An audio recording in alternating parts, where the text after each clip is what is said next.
আজকে আমরা পেজার হামলা নিয়ে কথা বলবো। একটা অত্যাধুনিক গোয়েন্দা অভিযান যা সাধারণ একটা প্রযুক্তিকে ভয়ঙ্কর অস্ত্রে পরিণত করেছিল। চলুন এই জটিল ঘটনার প্রত্যেকটা স্তর খুলে দেখি। তারিখটা ছিল 17 সেপ্টেম্বর 2024। লেবানন আর সিরিয়া জুড়ে হাজার হাজার পেজারে হঠাৎ করেই একই সময়ে একটা মেসেজ আসে, আর এই মেসেজটাই ছিল একটা ভয়াবহ বিপর্যয়ের সংকেত। আর তার ঠিক কয়েক সেকেন্ড পরে এই ডিভাইসগুলো, এই সাধারণ পেজারগুলো একে একে বিস্ফোরিত হতে শুরু করে। ভাবা যায়, একটা সাধারণ যোগাযোগের যন্ত্র মুহূর্তের মধ্যে একটা ভয়ঙ্কর সমন্বিত হামলার অস্ত্রে পরিণত হল। প্রাথমিক বিস্ফোরণেই 40 জনেরও বেশি মানুষ মারা যান আর আহত হন হাজার হাজার। চারদিকে তখন শুধু বিশৃঙ্খলা আর আতঙ্ক, আর এই সব কিছুর মধ্যে জন্ম নিল একটা বড়সড় রহস্য। প্রশ্নটা হল, এই অবিশ্বাস্য হামলাটা ঘটানো হলো কিভাবে? এর উত্তরটা কিন্তু লুকিয়ে আছে খবরের আড়ালে থাকা এক ভীষণ জটিল গোয়েন্দা অভিযানের ভেতরে। শিকার এবং আতঙ্ক, হিজবুল্লাহর জন্য ফোন যেভাবে বোঝা হয়ে উঠেছিল।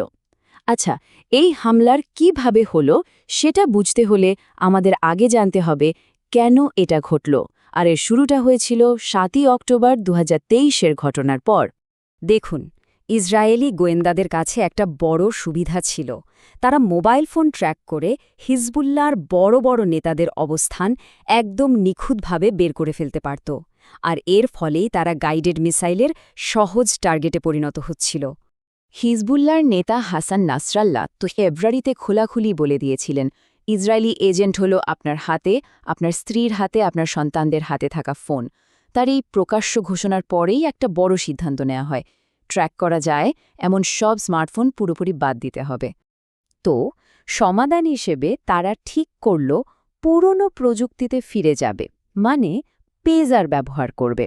কারণ পেজার চলে রেডিও ফ্রিকোয়েন্সিতে, তাই তাদের ধারণা ছিল এটা ট্র্যাক করা যাবে না, আর যোগাযোগের জন্য এটাই হবে সবচেয়ে নিরাপদ উপায়। পেজারের ফাঁদ ইসরায়েলের বিস্তৃত গোয়েন্দা অভিযানের ভেতরে। হিজবুল্লাহ যখন হাজার হাজার নিরাপদ পেজার খুঁজছিল, ঠিক তখনই ইসরায়েলের এলিট সিগন্যাল ইন্টেলিজেন্স গ্রুপ, মানে ইউনিট 8200, একটা সুযোগ দেখতে পায়, আর তাদেরকেই এই সুযোগটা কাজে লাগানোর দায়িত্ব দেওয়া হয়। এই পুরো পরিকল্পনাটা ছিল আসলে প্রতারণার একটা জটিল জাল। এখানে বেশ কয়েকজন মূল খেলোয়াড় ছিল, যাদের কেউ হয়তো জেনে শুনে জড়িত ছিল, আর কেউ হয়তো না জেনেই এর অংশ হয়ে গিয়েছিল। তো এই অপারেশনটা ছিল আসলে 4টা ধাপের একটা নিখুঁত ফাঁদ। চলুন দেখি ধাপগুলো কি ছিল। 1. বুদাপেস্টে একটা ফাচাডা, মানে একটা ভুয়া কোম্পানি খোলা হয়। 2.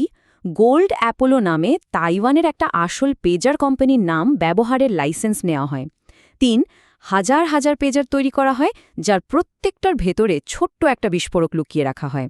আর সব শেষে 4 নম্বর ধাপে গোপন এজেন্টদের দিয়ে হিজবুল্লাহকে বোঝানো হয় যে এই পেজারগুলোই তাদের কেনা উচিত। সংকেত পাঠানো হল দূর নিয়ন্ত্রিত বিস্ফোরণের ব্যবচ্ছেদ। হিজবুল্লাহ যে পেজারগুলো হাতে পেয়েছিল সেগুলো দেখতে বা কাজ করতে একদম সাধারণ পেজারের মতোই ছিল, কিন্তু সেগুলোর ভেতরেই লুকিয়েছিল এক মারাত্মক রহস্য। বিস্ফোরক হিসেবে যেটা ব্যবহার করা হয়েছিল তার নাম PETN। এটা একটা খুবই শক্তিশালী প্লাস্টিক এক্সপ্লোসিভ। গোয়েন্দা সংস্থাগুলো এটা প্রায়ই ব্যবহার করে, কারণ খুব অল্প পরিমাণে এটা দিয়ে বড় বিস্ফোরণ ঘটানো যায়, আর এটা বেশ নির্ভরযোগ্য। এবার আসা যাক সবচেয়ে অবাক করা অংশে। কাজটা করা হয়েছিল খুবই দক্ষতার সাথে। প্রত্যেকটা পেজারে 2টো করে AA ব্যাটারি লাগত, তাই না?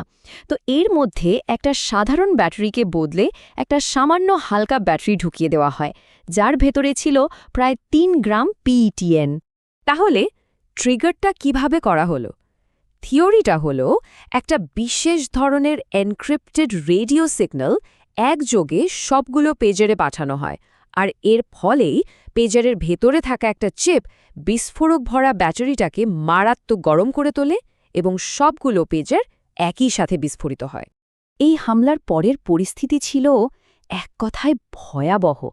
শুধু যে মানুষের জীবনহানি হয়েছে তাই নয়, এটা একটা মনস্তাত্ত্বিক আতঙ্ক তৈরি করেছিল। মানুষ তাদের নিত্য ব্যবহার্য প্রযুক্তিকেই ভয় পেতে শুরু করেছিল। চারিদিকে একটা অবিশ্বাস আর ভয়ের পরিবেশ তৈরি হয়। এক নতুন ধরনের যুদ্ধ। এর পরের প্রভাব এবং ভবিষ্যতের ইঙ্গিত। যদিও ইসরায়েল আনুষ্ঠানিকভাবে কখনো দায় স্বীকার করেনি, কিন্তু এটা পরিষ্কার ছিল যে হিজবুল্লাহর সাথে তাদের যে ছায়া যুদ্ধ চলছিল এটা ছিল তারই একটা নাটকীয় মোড়। ইসরায়েলের প্রতিরক্ষা মন্ত্রী ইয়োভ গ্যালান্টের এ বক্তব্যকে অনেকেই একটা প্রচ্ছন্ন স্বীকারোক্তি হিসেবেই দেখেছিল। তার কথা ছিল, ইসরায়েল রাষ্ট্র সমীকরণ বদলে দিচ্ছে, যুদ্ধের একটা নতুন অধ্যায় শুরু হচ্ছে। মানে এটা ছিল একটা পরিষ্কার বার্তা যে যুদ্ধের নিয়মকানুন এখন থেকে বদলে গেছে। এই পেজার হামলা আসলে একটা ভয়ঙ্কর উদাহরণ।